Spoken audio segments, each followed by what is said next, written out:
मैं सोच रहा हूं कि ये मूवीज क्यों बनाई जाती हैं। ये मूवीज बनाई जाती हैं सिर्फ पैसा अर्न करने के लिए कि इंटरटेनमेंट, जो हम लोग एक दर्शक हैं उन दर्शकों को इंटरटेनमेंट हो सके, उनको पसंद आ सके। आप एक कलाकार हैं, आप डायरेक्टर हैं, आपके काम को सराहा जा सके, कि सिर्फ उद्देश्य होता है पैसा कमाने का। क्योंकि मैं बहुत बड़ी एक सिमिलैरिटी देख रहा हूं जिस तरह से चाइना में मूवीज बनती हैं।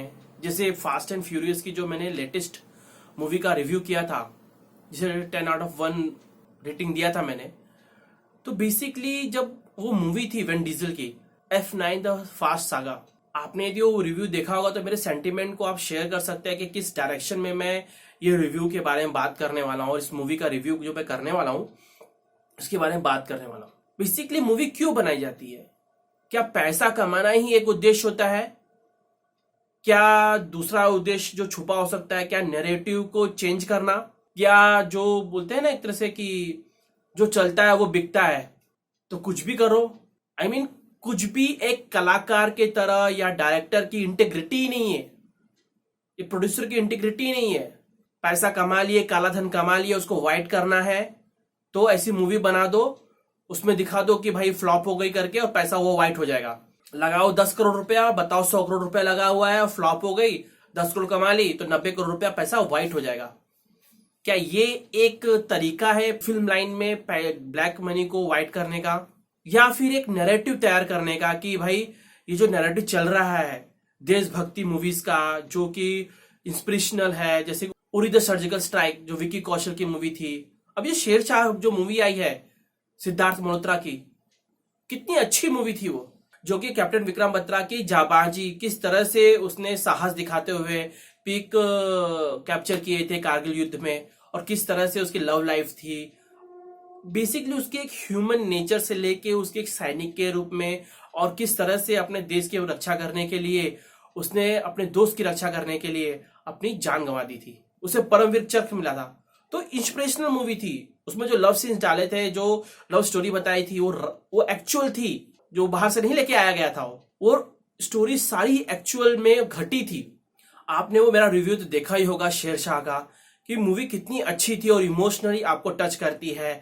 और इस मूवी में जो रोमांटिक सीन्स हैं और जो उसके कैप्टन विक्रम बत्रा के बारे में जो स्टोरी है वो पूरी ट्रुथ से बेस्ड है, तो कहीं भी मूवी डेविएट नहीं होती है। तो जब ये मूवी, जिस मूवी का मैं रिव्यू करने जा रहा हूं वो है Bhuj the pride of India.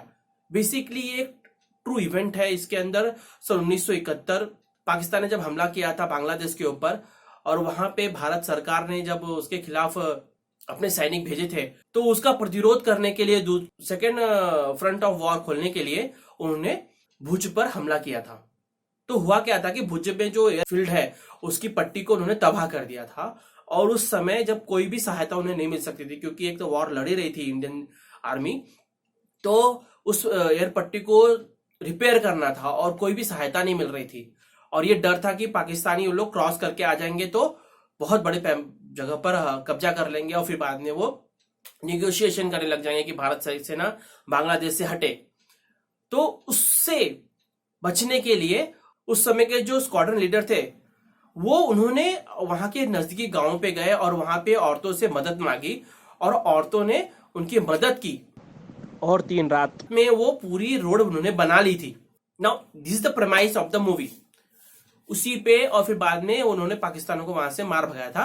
तो this is the premise of the movie, और इसके ऊपर मूवी बनती है। और इस मूवी को इतना बकवास बनाया गया है कि मैं इसका बयान नहीं कर सकता। इस मूवी को मैं कंपेयर कर सकता हूं फास्ट एंड फ्यूरियस मूवी, तो F9 द फास्ट सागा है, उसकी कैटेगरी से। तो आप समझ ही गए होंगे कि इस मूवी की कैटेगरी क्या है। क्योंकि एक फॉर्मूला से पैसा आ रहा है, फॉर्मूला चल रहा है, तो उसको भुनाने के लिए, जैसे चाइना की मूवीज में होता है, एक मंकी गॉड है तो उसके ऊपर हर मूवीज आती है, एक ड्रैगन है तो उसके ऊपर हर मूवीज आती है, और वो उस पर बस चेंज करते रहते हैं, बस उसको घसड़ते रहते हैं, मिल्क करते रहते हैं। उसी तरह से जो फास्ट एंड फ्यूरियस जो फ्रेंचाइजी है, उसमें फास्ट एंड फ्यूरियस के ऊपर मूवीज बनानी है, फास्ट गाड़ी रखनी है, बड़े बड़े एक्शंस करने हैं, और बेकार डायलॉग बोलना तो है नहीं, एक्टिंग आती नहीं है उसमें, बस बड़े बड़े एक्शंस रखने हैं और कुछ भी करते चले जाओ। और उन्होंने F9 में जाके पूरा मूवी को फक्ड अप कर दिया था। सो सेम चीज इधर हुई है। इन्होंने जिस तरह से अभी पेट्रियाटिक मूवीज का जो एक चलन निकला है, और यहाँ पे जो एक बोलते हैं ना कि पॉर्न स्टार होते हैं, जैसे कि राधिका आप्टे, जो कि बहुत सारी ऐसी मूवी में काम कर चुकी है, अर्धनग्न पूरा उसने सीन किया हुआ है पॉर्न का। वो क्या बोलती है मालूम है ट्वीट पे, आजकल ऐसी बहुत सारी मूवी आ रही है जिसपे पेट्रियाटिज्म दिखाया जा रहा है, जो कि बहुत हो चुका, मतलब उसको तकलीफ हो रही है। क्यों नहीं पॉर्न बनाया जा रहा, पॉर्न जैसी मूवीज क्यों नहीं बनाई जा रही, ओटीटीज पे पॉर्न जैसी मूवीज क्यों नहीं बनाई जा रही, उसको इससे तकलीफ हो रही है कि क्यों ऐसी मूवीज बन रही है जिसपे पेट्रियाटिज्म है और देश के वीर जवानों के बारे में बात की जा रही है, इंडिया की विक्ट्री के बारे में बात की जा रही है। चलिए छोड़िए उनको, लेकिन बात करते हैं कि उनको इस तरह की मूवीज पसंद नहीं आ रही हैं। और यहाँ पे किसको मूवीज बनाने को दिया गया, जिसने कभी मूवी डायरेक्ट ही नहीं किया होगा, अभिषेक दुधैया, जिसने कोई मूवी डायरेक्ट नहीं किया है और वो सेकेंड यूनिट डायरेक्टर या असिस्टेंट डायरेक्टर रहा था, जैसे सिम्बा, सन ऑफ सरदार, गोलमाल, ये ऐसी मूवीज में काम कर चुका है। और उसने हायर कैसे किया है, कास्टिंग देखिए इसमें, संजय दत्त, नूरा फतेही और सोनाक्षी सिन्हा और Sharad Kelkar. I mean it is so bad casting. चलो शरद केलकर को बोल सकते हैं उसकी आवाज अच्छी है, थोड़ी एक्टिंग भी आती है।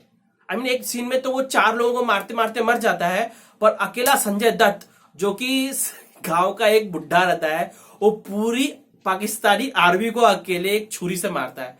बिलीव नहीं होता ना, हिम्मत करके मूवी देख लेना।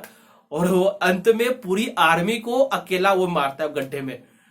उसी देख के ना आपका दिमाग फट पड़ेगा और आप बोलेंगे कि भैया क्या देखा, उसी सिनेमा देखा मैंने।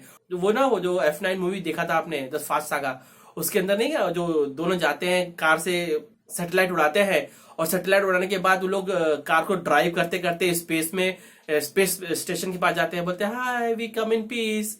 तो इसी तरह का वो चुतियापन इस मूवी में भी है। मतलब अकेला वो जो गांव का बुढ़ा रहता है वो पूरी पाकिस्तानी आर्मी को अकेला काट डालता है, और जो बॉक्सर और आर्मी का आदमी रहता है सिर्फ 4-5 लोगों को लड़ने में खत्म हो जाता है। ये चूतियापन ना ये मूवी में जो इंटर कर रहा है ना, जस्ट पैसा कमाने के लिए, बस ये फॉर्मूला चल रहा है तो इस फॉर्मूले से पैसा मिल जाएगा बस। ऑडियंस तो चूतिया है ही। मुझे लगता था कि भाई F9 जो मूवी बनाई, इस तरह की मूवीज बॉलीवुड में नहीं बनती होगी, क्योंकि जो मूवीज में देखता आ रहा था वो सिर्फ आयुष्मान खुराना की और मनोज वाजपेयी की मूवीज ही देखते आ रहा था। क्योंकि मुझे मालूम था कि बॉलीवुड में इस तरह की गंद मची हुई है। पहले जब अमिताभ बच्चन की मूवीज आती थी एंग्री यंग मैन्स की, तो हमेशा हर मूवीज में एंग्री यंग मैन, कोई भी मूवीज और तरह की मूवी चलती ही नहीं थी। बाद में सुभाष घई का जो फॉर्मूला चल गया जिसमें कि एनआरआई लव स्टोरी होती थी, उसके बाद तो हर मूवीज एनआरआई लव स्टोरी। बाद में करण जौहर का जो फॉर्मूला चल गया तो करण जौहर टाइप मूवीज आने लगी। फिर बाद में सलमान खान का हिट चल गया फॉर्मूला, उसके बाद तो दबंग टाइप मूवीज आने लगी। और फिर बाद में आयुष्मान खुराना और जो एक्टर्स है मनोज वाजपेयी, उनकी कुछ इंटरेस्टिंग मूवीज आई थी, तो मेरा थोड़ा सा इंटरेस्ट वापस जागा था बॉलीवुड मूवीज में। तो बॉलीवुड की कोई नई बात नहीं है कि कुछ जो भी फॉर्मूला चल रहा है उसको इतना एक्सप्लॉइट करो कि भाई उस फॉर्मूला से नफरत शुरू हो जाए। तो आजकल लगता है जो फॉर्मूला चल रहा है देशभक्ति के ऊपर, तो भारत ने जो वॉर नहीं भी किया होगा ना, मुझे ऐसा लगता है अब उस पर भी मूवीज बनने लग जाएंगी। गारंटेड है डोकला पे मूवी बनेगी।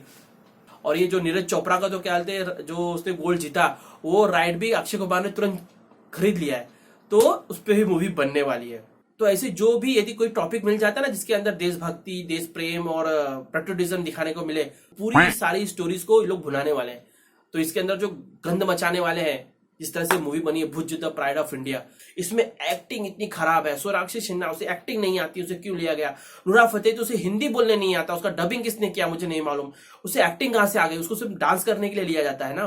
और जो संजय दत्त भैया, उसका लिवर खराब हो गया था, ठीक हो गया क्या? क्यों आ गया एक्टिंग में यार तू? और ये मुझे अजय देवगन से सिर्फ एक मूवी जो देखी थी मैंने, तानाजी के ऊपर, उससे थोड़ी आशा बंधी थी कि भाई अच्छी मूवी होगी। बट जब मैंने इस मूवी का ट्रेलर देखा तभी मैंने प्रेडिक्ट कर दिया था कि मूवी जस्ट बेस्ड ऑन ये कास्टिंग के ऊपर और ये ट्रेलर के ऊपर कि मूवी घटिया होगी करके। और मैंने ट्वीट भी किया था और इंस्टाग्राम पे भी अपने पोस्ट में किया था कि आप लोगों को इसका रिव्यू चाहिए तो प्लीज कमेंट करिए। पर कमेंट तो किसी ने नहीं किया, पर 1-2 लोगों ने लाइक कर लिया, तो मतलब कि रिव्यू चाहिए, क्योंकि मेरे जो वीडियोस देखते हैं वो 4-5 लोग ही 10 लोग ही देखते हैं, तो इसलिए अब आप लोगों को ये रिव्यू मिल रहा है। बट ये रिव्यू नहीं है, मेरा रैंट है। ये मूवी बहुत घटिया है। स्टार्टिंग में शुरू होती है मूवी अपनी जो एक सीन बाय सीन जंप करती है और मूवी में कोई फ्लो नहीं है। कहां पे रोड बनाना है तो वहां सोनाक्षी सिन्हा ड्रम पीटती रहती है, गाना गाती रहती है, जो कि चुराई हुई कविता है। और यहाँ पे जब नूरा फतेही है, मतलब कि वो अपना ही अलग से ही जैसे शहीद हो रही है, और अलग से ही उसकी एक्टिंग है, अलग ही डायमेंशन में उसकी एक्टिंग चल रही है। वो कैसे शहीद है जैसे दिखा रहा है उसको। आई मीन मालूम नहीं सही में हुआ होगा कि नहीं, मालूम नहीं, बट ये जो एक्टिंग थी वो इतनी क्रिंज वर्दी थी। ये पूरी movie full full on cringe वर्दी और टोटल ट्रोल मूवी है। पक्का बोलता हूँ ये ट्रोल करने के लिए बनाई गई है। ये जो देशभक्त प्रेमी जो दर्शक है उनको ट्रोल करने के लिए क्रिंज वर्दी, absolutely bad acting, bad songs, और पैसा को ब्लैक मनी को वाइट करने के लिए मूवी बनाई गई है। बिलीव मी, ये मूवी का जो अल्टीरियर मोटिव है, ये फॉर्मूला से इतना घटिया मूवी बनाया जाए कि सबको नफरत होने लग जाए। क्योंकि अभी बहुत सारी मूवीज आने वाली है डोकला में, ऐसा भारत की बहुत सारी झड़प होती रहती है। तो अभी लोग लगता है पिछले इतिहास में भी जाएंगे और वहां से भी खोज खोज के ऐसे ऐसे मुद्दों पे मूवी बनाने वाले हैं ना, जो कि पूरी गंद बचाने वाले हैं। और तैयार रहिएगा इन मूवीज को सहने के लिए। यदि आपको नहीं सहना है तो प्लीज मेरे चैनल को सब्सक्राइब करिए, वीडियोस को लाइक करिए और मेरे वीडियोस को शेयर करिए, और प्लीज कमेंट करिए कि ये मूवी देखने से पहले आप मेरा रिव्यू चाहते हैं, और ये चाहते हैं कि ऑनेस्ट ओपिनियन। यहां मैं तरन आदर्श जैसा कोई भी पैसा लेके 3 and 5 4 इसमें जो उसका रेटिंग देखेंगे ना, 4 out of 5 दिया इस मूवी को उसने। आप ये मूवी यदि डेयरिंग करके देखिए और यदि आपको पसंद आती है तो भाई मैं गलत हूं। सो बकवास, और जो क्रिंज आप महसूस करेंगे ना एक एक क्षण क्षण पे, और मूवी का वो डायरेक्शन नहीं है, और उस नौसिखिए डायरेक्टर को क्यों दिया है मूवी। शेरशाह में एक तमिल डायरेक्टर जो कि वेल वर्स्ट है उस डायरेक्शन से, उसको दिया, तो उसने बरोबर इस मूवी के प्लॉट को अच्छे से डायरेक्ट किया है। अच्छे से उस रोमांटिक सीन्स को, उसके रोमांस के लाइफ को, उसके फौजी जीवन को, उसके पूरे परिवार के जीवन को अच्छी तरह से प्रेजेंट किया है। लास्ट में आप इमोशनल हो जाते हैं, बट इस मूवी से बस आपको क्रिंज महसूस होगा।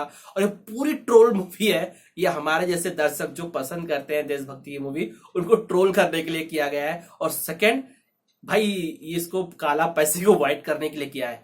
तो गाइस आप चाहते हैं कि नेक्स्ट टाइम से यदि आप ऐसी मूवी देखने से पहले रिव्यू चाहते हैं तो प्लीज कमेंट करिए। मैं सह लूंगा यार आप लोगों के लिए, मैं आप लोगों के लिए सहूंगा और ये मूवीज देखूंगा, जो कि मैं कभी नहीं देखता था ऐसी मूवी। मैं देखूंगा और आप लोगों को रिव्यू बनाऊंगा, ऑनेस्ट रिव्यू बना के दूंगा कि भाई कि कितनी ये मूवी देखनी है कि नहीं देखनी है। हाँ, इसको रेटिंग देने की बात आई तो भैया मैं इसके लिए नया पोस्टर बना रहा हूं, 0 out of 10। This movie is such a bad movie, आपको नहीं देखनी चाहिए, प्लीज मत देखिए, अपने बच्चों को भी मत दिखाइए। बहुत बेकार मूवी है, बहुत बेकार एडिटिंग है, बहुत बेकार इसमें सिनेमेटोग्राफी है, बहुत बेकार इसमें डायरेक्टिंग है, बहुत बेकार इसमें कास्टिंग है, बहुत बेकार इसमें एक्टिंग है। मूवीज मेरे लिए काफी सेक्रेट होती हैं जो मैं मूवीज देखता हूँ, और इस तरह की मूवी यदि मुझे शो करने की कोशिश करती है तो मुझे बहुत गुस्सा आता है। तो गाइस आई होप आप लोग ये मूवी नहीं देखेंगे। यदि रिकमेंडेशन चाहिए तो बॉर्डर मूवी देख लीजिए, उसमें बहुत देशभक्ति भरी हुई है, कूट कूट के भरी हुई है। और शेरशाह देख लीजिए, बहुत अच्छी मूवी है। तो गाइस ऐसी बहुत सारी मूवीज है, यदि आपको और रिकमेंडेशन चाहिए, मैंने बहुत सारी मूवीज देखी हैं, प्लीज कमेंट करिए, मैं कमेंट में ही आपको रिकमेंडेशन दे दूंगा। और आप लोगों से मैं विदा चाहता हूं, और आप लोगों से मैं मिलूंगा नेक्स्ट मूवी रिव्यूज में।